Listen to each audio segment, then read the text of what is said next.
Just want to take you back to Saturday morning when you first heard what Hamas had done. What went through your head? Regret that the international community has not heeded our warnings for all these years. Regret that this was allowed to fester for decades.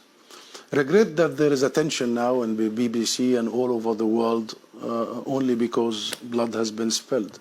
I only hope that, or I wish, we did not get to this moment. So you listed a number of things you regret there. Do you regret the loss of innocent life in Israel? Every loss of life is regrettable, of course, and tragic. Absolutely. The question is, how do we stop this? How do we provide an alternative path? How do we learn the lessons and the mistakes of the past? How do we treat the Palestinian people after 100 years of suffering equally to all other nations?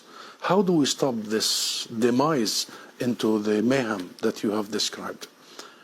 Do not underestimate people's will and desire for freedom, to end occupation and captivity. This isn't about Hamas only. This isn't about the last 48 hours.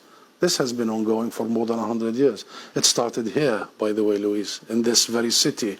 It was Britain that gave our rights away without even consulting us. And then this whole international Western approach to us has been failure, dismal failure.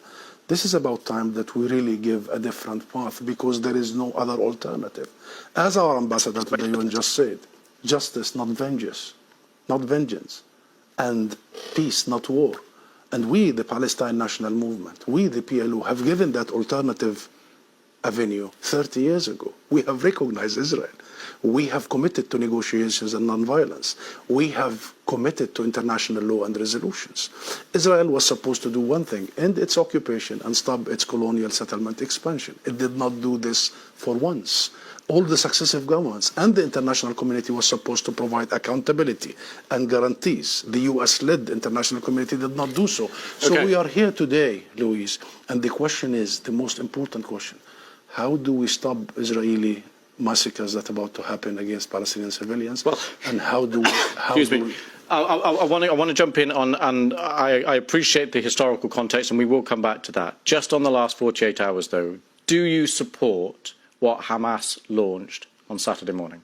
Well, this is not the right question, Louis. Really, the right question. It's an important question. No, it is not an important question because whether you support their action or not is an important question. No. It is not an important question. Hamas is a group, is a militant group. You're talking with the Palestinian representative. Our position is very well known and clear.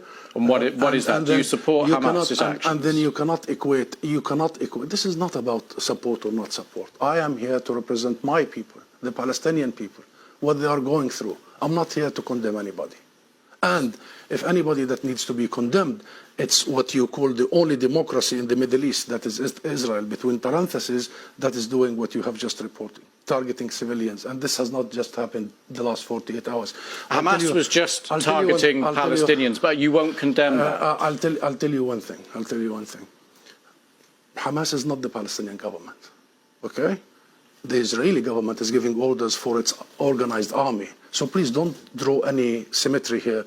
Don't equate. There is no way you can draw any symmetry. And don't equate between the occupied and the occupier. This doesn't serve justice to understand for your audience and viewers the real situation. Since Israel's establishment, it has had one military doctrine. When it fights, it goes and fights civilians, kill civilians, so they pressure the fighters. Since 1948, and go back to the record, and this has been repeated in Gaza and will continue to be repeated. So the conversation is not a blame game. I am not in the business of blaming the victim here. The real conversation is how do we stop this vicious, deadly cycle? You just condemned Israel for killing civilians, and you won't condemn Hamas for killing civilians. How many times you have interviewed Israeli officials, Louise? Hundreds of times. Hundreds of times. How many times Israel have committed war crimes right live on your own cameras? Do you start by asking them to condemn themselves? Have you? You don't. You don't. No, I'll answer that question. You don't. You know why I refuse to answer this question? Because I refuse the premise of it. Because at the very heart of it is misrepresentation of the whole thing. Because it's the Palestinians that are always expected to condemn themselves. I mean, come on, this is a political conflict. We have been denied our rights for a long time. So this is the wrong starting point.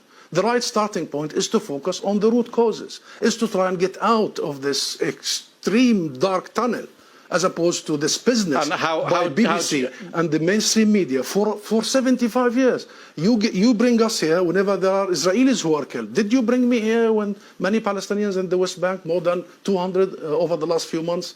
Do you invite me when there is such Israeli provocations in Jerusalem and elsewhere? Because what Israelis have seen, which we started by saying tragic, the last 48 hours, the Palestinians see every day for the last 50 years. You know the situation in Gaza, you've just described it. This is the biggest open-air prison. Those people, 2 million, have been taken hostage by Israel for the last 16 years.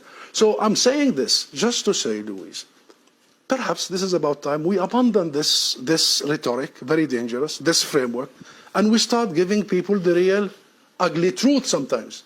What is the solution in your eyes? International law. That's it. What does that mean?